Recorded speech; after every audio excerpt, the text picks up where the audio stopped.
좋은 아침, 좋은 하루 함께하고 계십니다. 네, 또 2주 만에 뵙겠습니다. 서울 메디컬 그룹의 재무이사로 계시는 한경모 내과 전문 박사님 모시고 말씀 나누도록 하겠습니다. 어서 오십시오, 박사님. 안녕하세요. 네. 안녕하세요. 반갑습니다. 네. 저희가 몇 주 만에 또 스튜디오에서 뵙게 네. 됐습니다. 전화로만 연결하다가. 네. 그 뭐 역시 요즘에도 이제 문의가 많고 또 관심 있는 게 이제 우리 또 코로나 바이러스 상황인데 상황이죠. 정말 그 감염자는 많이 내려왔더라고요. 네, 맞습니다. 네. 어떻습니까 지금 보시면? 그러니까 최근 얼마 동안에 거의 뭐 확진자 수도 반 밑으로 내려다시피 급작스레 줄고 있고 사망자는 뭐 조금씩 줄고 있고요. 아무래도 그건 더 시간이 걸리겠죠. 그렇지만 전체적으로 아직은 방심할 때가 아니다. 아직 방심하지 말자. 방심하면 안 된다. 왜냐하면 여기에 태풍의 눈이 있습니다. 태풍의 눈이요? 그게 뭐냐면 변종 바이러스. 맞습니다. 이것이 이제 미국에서도 번지기 시작했거든요. 네. 전에도 한번 말씀드렸는데 세 군데에서 변종이 나왔죠. 유나이티드 킹덤, 영국하고 남아프리카 공화국, 그다음 브라질. 근데 그것이 얼만큼 또 지금 맞고 있는 예방주사에 잘 듣는가 이런 것도 좀 아직도 확실치 않은 가운데 미국에 현재까지 700케이스가 생겼대요 벌써. 아이고. 그리고 33개 주에 벌써 이렇게 변종이 퍼져나갔답니다. 아 현재요? 예, 벌써. 예. 아이고. 그렇기 때문에 이미 영국 같은 데서는 그게 이미 대세가 되는지 모르고 미국에서도 몇 달 안에는 아마 이 전염성이 더 강한 이 변종이 곧 대세가 된다. 이미 시작됐다. 이런 것이죠. 아니 그러면은 저희가 이제 왜 감기는 예방이 아예 안 되고 독감도 매년 이게 다른 게 나타나기 때문에 독감 주사를 매년 맞는데 만들죠. 코로나 19도 약간 그럴 가능성이 분명히 있는 거네요. 그렇죠. 지금. 그래서 근데 이제 그것이 확실치가 않아요. 근데 아주 희망적이지도 않고 아주 절망적이지도 않은데 이제 계속 연구 중이고 하지만 또 시간이 얼마 안 됐기 때문에 다 그런 게 아직까지 결과가 나오지 않아서 아무 전문가들도 확실치는 않지만 대충 말해서 그래도 지금 우리가 이미 맞은 파이저라든가 모데르나라든가 이런 예방주사가 아마도 좀 프로텍션하는 보호하는 효과가 있을 거다. 그것은 맞는 것 같아요. 그렇죠. 그렇지만 많이 뭐 줄어들겠죠 아무래도. 그리고 혹시 걸리더라도 좀 경미하게 지나갈 수 있는 어느 정도의 프로텍션이 있다고 봐요. 변종이 나오더라도 현재까지 밝혀진 거는 프로텍션은 계속 뭐 크게 다르지 않다. 근데 지금 뭐 아스트라제네카가 이제 미국은 아직 안 왔지만 그것이 남아공에서는 그거를 쓰는 걸 포기했다는 말이 있어요. 왜냐하면 남아공에 대한 변종에 대해서 그것이 별로 프로텍션이 없다. 그런 식으로 확실히는 모르지만 그래서 벌써 그런 발표가 나왔다 그러면 아스트라제네카를 맞지 않겠다는 쪽이 더 많아지겠네요. 결국에는요. 미국에서는 뭐 잔슨앤잔슨이 이제 곧 나오겠죠. 빨리 나왔으면 좋겠어요. 그래서 이렇게 그러니까 이런 거죠. 그러니까 이제 변종에 대해서는 지금 맞은 예방주사가 100% 커버가 안 돼요. 되더라도 그게 뭐 60% 50% 되고 그렇게 될 것 같은데 그렇기 때문에 이게 하나의 경주 싸움이에요. 어떻게 하면 빨리 전 국민이 예방주사를 많이 맞아서 집단 면역을 만들어 놓으면 이제 숙주가 없으면 계속 번지지 못하니까 변종 자체도 와서 계속 전파가 안 될 수 있어야 된다 이거죠. 근데 시기를 늦춰서 그 시기가 그 예방 접종이 늦어지게 되면 그러기 전에 맞은 사람까지도 뭐 어떻게 보면 무효처럼 돼버리겠네요. 변종이 들어와서 막 퍼지기 시작하면 그때는 무용지물이 돼버리죠. 어려운 상황이 온다는 거죠. 그런 의미에서 아직은 방심할 때가 아니다. 방심하지 말자. 그러니까 계속해서 빨리빨리 예방주사를 맞아야 되겠고 그다음에는 이제 항상 강조했던 거 우리가 마스크 쓰고 거리 두고 그리고 많은 사람이 한꺼번에 모이지 말고 그런 걸 계속 해야겠죠. 맞습니다. 그러니까 백신을 맞으신 분들도 조심 또 하셔야 되는 거죠. 맞은 분도 아까 말했듯이 자기가 또 걸리면서 다른 사람이 옮길 가능성도 조금은 있다고 보고 또 그다음에 변종 바이러스에 대해서 어떻게 될지 모르니까 그러니까 끝까지 아직은 계속 마스크를 쓰시는 것이 합당하다고 봅니다. 알겠습니다. 많은 분들이 정말 백신에 대해서 좀 빨리빨리 맞기도 바라고 많이 좀 소망하고 계시는 것 같아요. 그러니까 우리가 지치지 말아야 돼요. 그러니까 모르겠습니다. 슈퍼볼에 많이들 모였는데 잘 모르겠는데 저는 또 그 여파가 지금 아니, 슈퍼볼 보실 때 평상시에는 어떻게 보셨어요, 박사님? 저는 매년. 잘 안 봅니다. 제가 물어보는 겁니다. 오히려 네. 어땠는가. 저희요. 사모님이 많이들 모이고들 파티하고 그랬는지. 네. 사실 뭐 선우 씨나 저를 포함한 라디오 서울의 진행자들 그리고 특히 이제 저희 방송국 전체는 뭐 이렇게 걸린 사람이 1년 동안 한 명도 없거든요. 예. 근데 진짜 철저하게 당국에 협조하면서 방송의 다른 진행자나 또 오시는 게스트 그리고 청취자에게 누가 되지 않아야겠다고 싶어서 굉장히 잘 지켜요, 저희가 생각보다. 그렇군요. 정말. 예, 바로 그게 필요하다는 거예요. 네. 다시 말해서 아까 지치지 말자는 거는 네. 그동안에 젊은 분들이라든가 많이 겨울 동안에 조심하고 했지 않습니까? 근데 날씨가 따뜻하고 봄이 오면 말하자면 스프링 피버.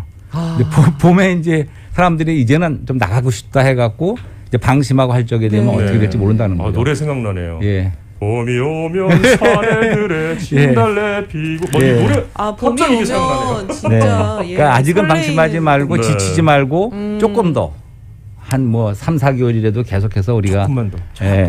더 조심할 때라고 생각됩니다. 네. 맞습니다.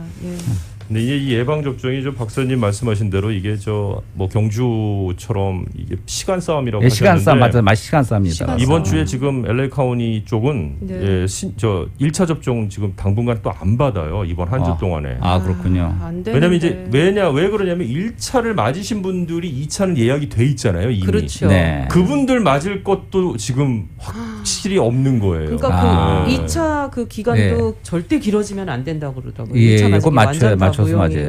된다고.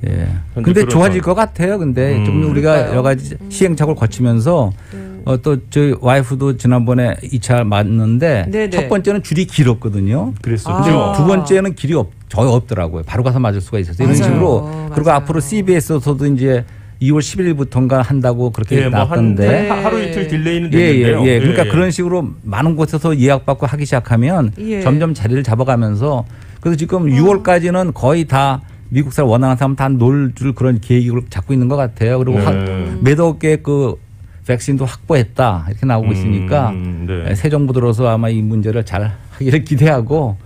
저 존슨앤존슨에서 나오는 거는 한 번 맞으면 되는. 그 한 번 맞아야 되는 장점이 있고 그밖에 이제 그거는 냉동을 뭐 특별히 해야 되는 게 없기 때문에 뭐 CBS라든가 많은 곳에 이렇게 배분할 수가 있고 그런 좋은 점이 있습니다. 저희 같은 이제 50 조금 넘은 사람들 순서가 앞으로 한두 달 더 있어야 될 것 같은데 그때 그거 맞을 것 같은데 저는 찜하겠습니다. 저도 그거 조금 기다렸다 그거 맞도록 익숙해요. 자 이렇게 해서 코로나 현황도 좀 알아봤습니다. 또 뭐니 해도 지금 같은 시기에 또 우리 박사님의 인문학 강의 들어보면서 저희가 또 나는 누굴까 그런 것도 좀 얘기해 보죠. 인간에 대한 생각 한번 해보도록 하겠습니다. 근데 보니까 딱 1년이 됐더라고 진짜. 제가 기억나는데 2월 달에 막 그 소문이 나기 시작하면서 뭐 그런 얘기가 있다가 3월 중순인가 우리가 완전히 봉쇄를 했어요. 지금 록다운이 왔고 그래서 지금쯤. 정말 딱 1년이 됐기 때문에 이거 오면서 이제 처음에 방송조도 시작하면서 이제 약간의 그런 얘기들을 했어요. 그러니까 우리가 거리 두기가 필요하고 또 비대면사에 마스크 쓰고 다 차단시키고 또 격리하는 이런 문제에 대해서 그 신조 같은 이런 말들에 대해서도 의미도 생각해봤고 그러니까 모든 관계가 사실은 멀어지고 서로가 차단시키는 거 아닙니까? 이런 모든 것들은 이런 걸 생각하면서 문학적인 비유까지 말씀을 들어본 적도 있어요. 맞아요. 그래서 제가 이런 말씀드렸죠. 그러니까 어느 작품인가는 그러니까 한 도시에 악령들이 배어가는 것 같다. 그렇게 시작하는 소설이 있었어요. 아마. 패스트? 모르겠습니다. 도스토옙스키의 소설인가 그런 소리 그렇게 나온 게 있어요. 그런 게 있었습니까? 왜냐하면 꼭 그런 느낌을 받았어요. 처음에 시작되면서. 왜냐하면 이 바이러스가 보이지가 않지 않습니까? 안 보이는데도 스물스물 기어다니면서 막 우리 집에서 쳐들어올 것 같고 막 이런 좀 공포심을 주는. 처음에 락다운 캘리포니아 발표하고 전부 다 봉쇄한다 그럴 때 저도 카톡으로 신이시여 우리를 구원하소서 이거를 거기다 올릴 테니까요. 하여튼 그런 공포감과 퍼져나가는 거에 대한 거. 그리고 또 한 가지 그 황석영 씨의 손님이라는 것도 얘기해봤습니다. 그건 무슨 얘기였냐면 손님. 손님이라는 거가 이제 나이 드신 분들은 다 아는데 손님이 마마의 별칭이에요. 그 옛날에 호환 마마 할 때 예, 그 마마. 마마. 예, 맞습니다. 예, 그 마마가 이제 퍼지게 되면 이제 많은 어린아이들이 죽기도 하고 그 당시는 그렇죠. 벌써 거의 그렇죠. 이제 오래된 얘기죠. 그렇지만 나중에 또 곰보 천연두죠. 천연도 예 곰보를 만들지 않습니까? 맞습니다. 그래서 저희 어렸을 때만 해도 학급에 몇 명은 있었어요. 이 곰보 있었습니다. 참. 그러니까 네. 사망도 가져오지만 많은 경우에 그 병이 어떻게 낫더라도 흉터. 흔한 흉터를 남기는 이제 맞습니다. 그러한 것이 바로 마마였는데 그렇게 퍼져나가는데 이제 손님이라는 그 소설에서는 황석영 씨가 말하고 싶은 건 사실 이것은 또 하나의 연병. 이것은 신체에 문제를 주는 연병이 아니고 그 사상과 사람의 생각 속에 연병을 가져다주는 그 사실은 정신적인. 공산주의 그런 사상을 말했습니다. 사실은. 그러니까 공산주의라는 사상이 북한이고 남한이고 이렇게 들어오게 되면 사람이 변해요. 그러니까 그러네요. 어떤 마당에 머슴같이 살던 사람이 그 예를 들면 그 지주집 아들하고 친형제처럼 가까이 지냈더라도 네. 그런 사상이 그 말에 들어오게 되면 그 사람이 변해요. 완장 차고 죽창 들고 네, 다니면서 빨간 완장을 맞아요. 차게 되면 바로 그 형제 같은 사람을 죽이기까지 하는. 그것도 무식하게 죽창으로 찔러서 예, 그런 얘기가 있지 않습니까? 이제 그걸 얘기했던 거죠, 사실은. 네, 그렇게 네. 이 손님이 뭐 좋은 손님이 아니고 불청객인데 불청객이요. 한번 찾아오면 이렇게 많은 문제를 낸다는 이제 그러한 손님이라는 소설을 또 소개한 적도 있어요. 네. 그래서 하나만 더 얘기한다면 또 황순원 씨의 카인의 후예라는 소설이 있었습니다. 카인의 후예. 카인의 후예. 이건 카인과 뭐면 아벨, 카인의 똑같은 후예. 얘기예요. 유교를 말한 거죠, 이것도. 왜냐하면 카인이 인간의 그 아담의 아들 가인과 아벨이 있었는데 네. 그 가인이 바로 동생을 죽였습니다.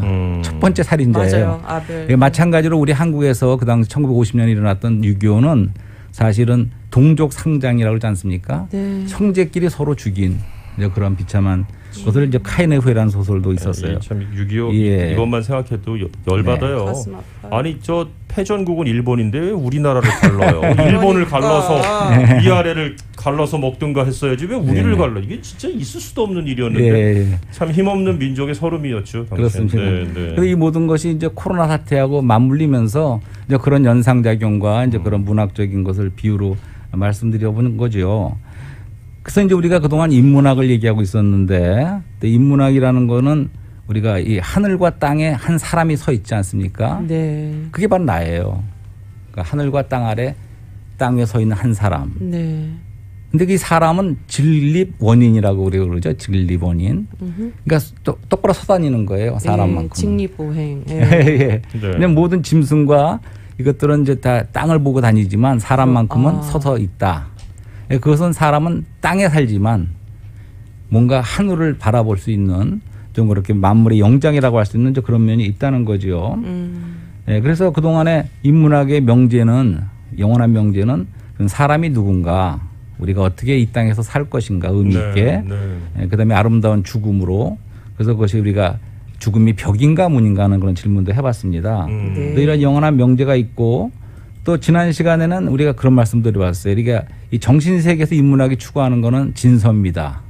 그 말씀 하셨죠. 네. 네. 하지만 또 우리 물질 세계에서는 우리가 꼭 인간의 필수 조건인 의식주를 다 다루고 있다 인문학에서 맞습니다. 이런 말씀도 드려봤고 이제 그다음에 이제 인문학이 다루는 문사철, 예, 그러니까 문학도 얘기해봐야 되고 그다음에 역사, 철학. 네, 이런 모든 것을 인문학에 다룬다는 말씀을 드려봤어요. 네. 그래서 오늘은 좀 성경에 대해서 소개를 하려고 그래요. 성경 예. 자체를. 성경이요? 성경. 왜냐하면 성경에도 지혜가 많이 뭐, 나오지요. 베스트셀러 예, 뭐 넘버원들 넘버원이고. 차지했죠. 네. 고전 중에 고전이죠. 그렇죠. 클래식. 네. 그래서 바이블이라는 말이 그 라틴 계통 말로는 비블리아라고 그래. 비블리아. 비블리아. 그러니까 비블리아란 말의 뜻이 그냥 더 북, 유일한 책이란 뜻이에요. 그냥. 성경이란 그 뜻 자체가 책이에요. 책. 그러니까 어떻게 보면 유일한 책, 진짜 책이란 뜻이죠. 다른 수식어가 필요 없는 거죠. 그냥 책이란 진짜가 뜻입니다. 나타났다. 예, 그다음에 그 도서실, 도서관이라고 그러지 않습니까? 큰 도서관을 라틴계 말에서는 비블리오테카라 그래. 비블리오테카. 예.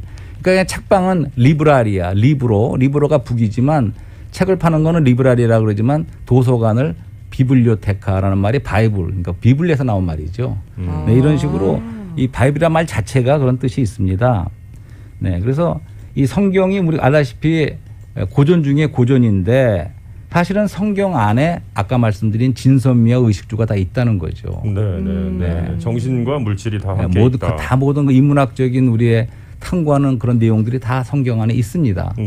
그리고 나름대로의 그 진단과 처방이 다 있다고 보는 거죠. 네. 그래서 사실은 이 바이블은 1500년경에 걸쳐서 쓰여졌습니다.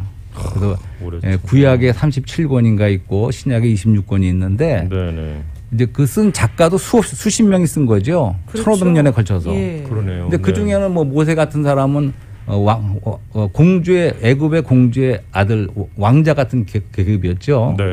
그다음에 왕 같은 사람도 있었고 다윗이라든가 솔로몬이라든가 지혜로운 왕. 그다음에는 이제 베드로 같은 어부도 있었고 수없이 다른 직업과 배경이 가진 사람이 1500년에 썼는데 그렇게 다 모은 거죠. 한 번에 쓴 게 아니고 다 모았을 적에 그게 66권의 책이 됐을 적에 그것이 근데 주제가 하나라는 거죠.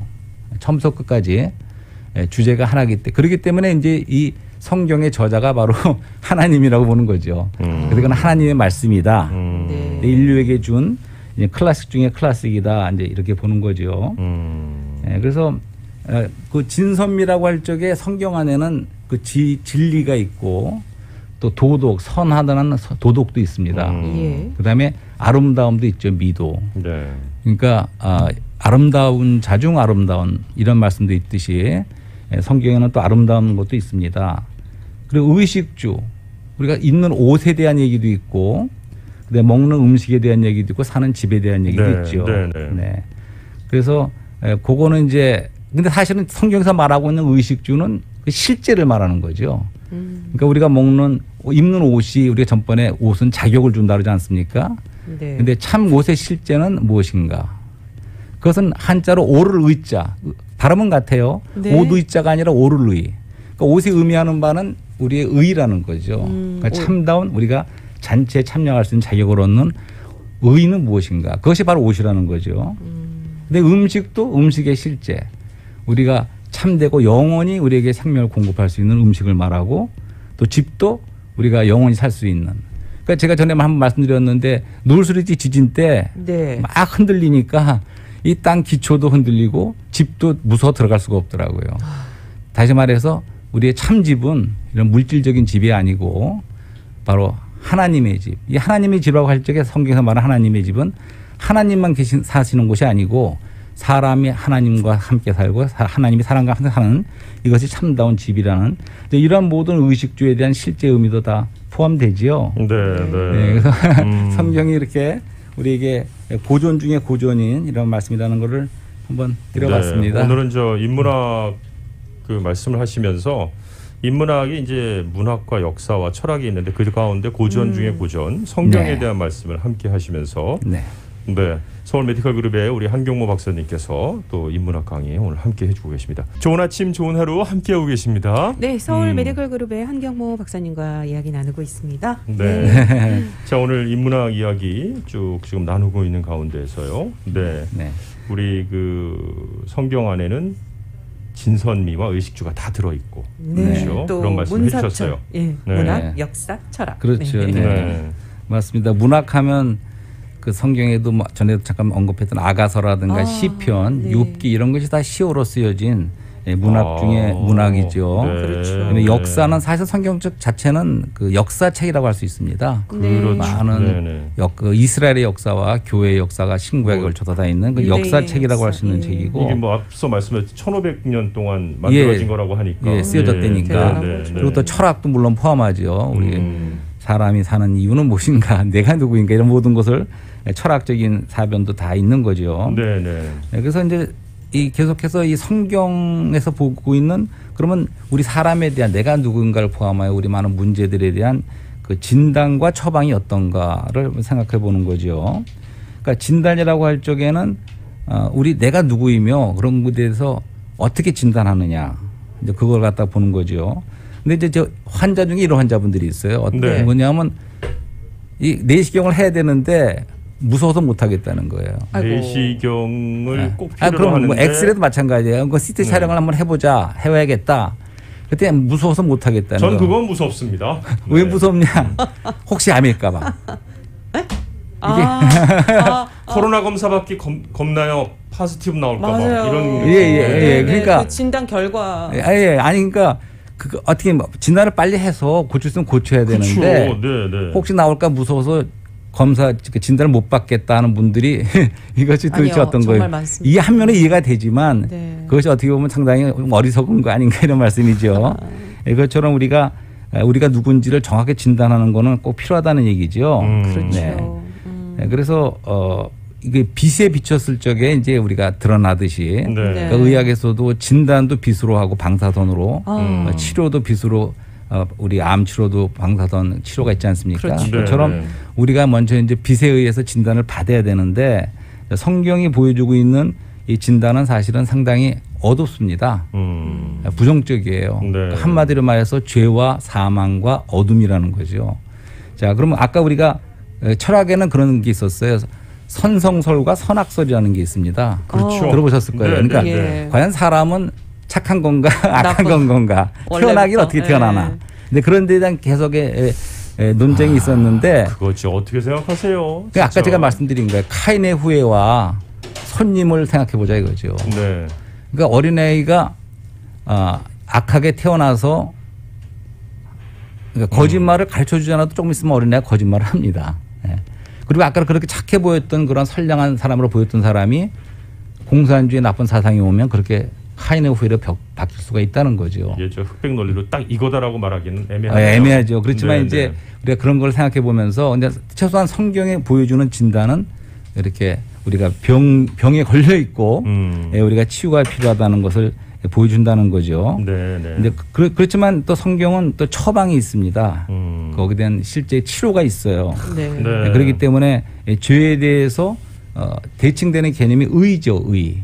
아까 의는 옷이라 그랬어요. 그러니까 성경에서는 우리에게 옷을 제공하고 우리 의로운 옷을 그다음에 사망의 반대는 생명이죠.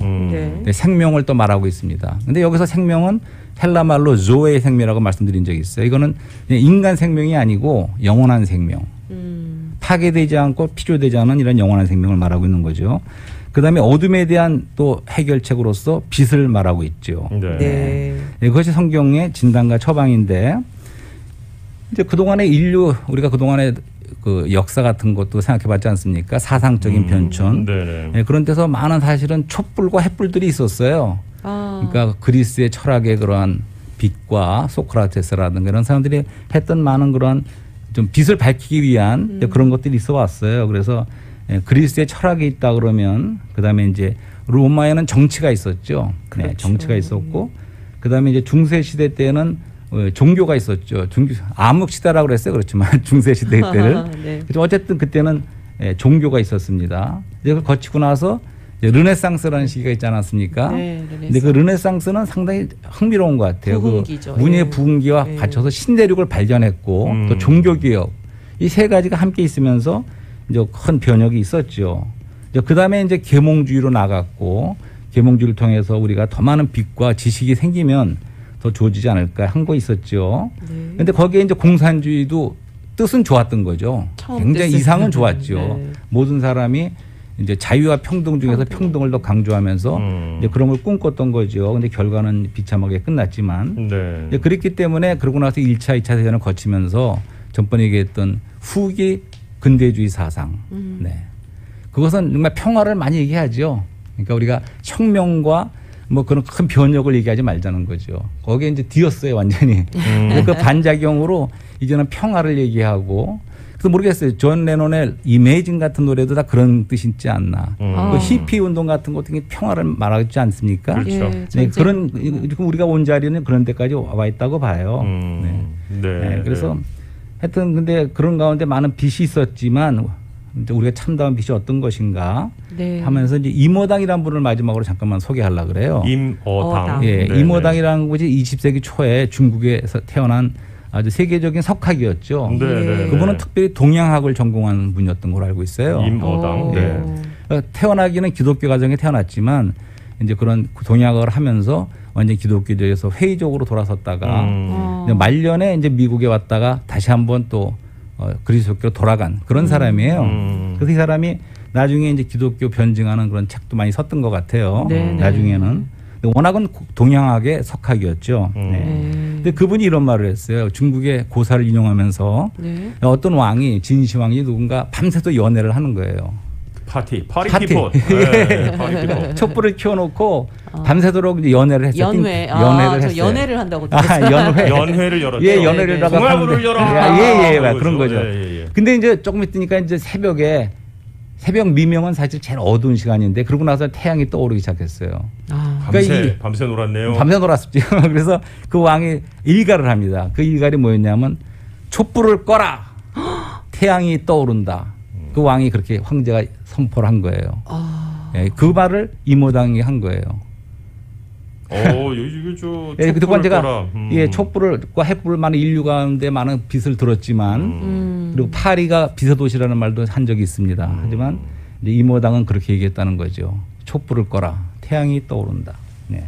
그리고 코로나 상황을 지나면서 이 코로나는 진짜로 여러 가지 어둠과 또 죽음의 소식들도 있었고 단절과 우리 격리하고 뭐 이런 상황 속에서 우리가 진행되면서 우리가 이런 걸 생각하면서 우리가 사실은 그렇지만 우리는 참된 빛과 사랑의 교제로 나아가야 되고 또 영원한 생명을 낳아야 되기 때문에 오늘 또 이런 성경을 통한 인문학적인 그런 담론들을 얘기해봤고 그래서 참 빛이 무엇인가 우리가 그런 걸 찾을 수 있어야 된다고 생각해서 이런 말씀을 드려봤습니다. 오늘 말씀 잘 들었습니다. 네. 자, 오늘도 서울 메디칼 그룹의 재무이사십니다. 우리 한경모 내과 전문의 모시고 코로나 이야기뿐만 아니라 또 여러 가지 인문학에 관한 이야기를 2주에 한 번 정도는 이런 식으로 그럼요. 저희들이 또 한번 뭔가 생각해보는 시간을 갖는 것도 좋듯 해서 이렇게 모시고 이야기 나누고 있습니다.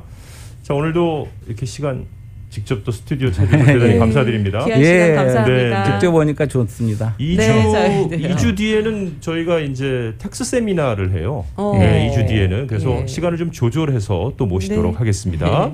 다음에도 또 빛 같은 말씀 좋은 말씀 기대합니다. 부탁드리겠습니다. 네.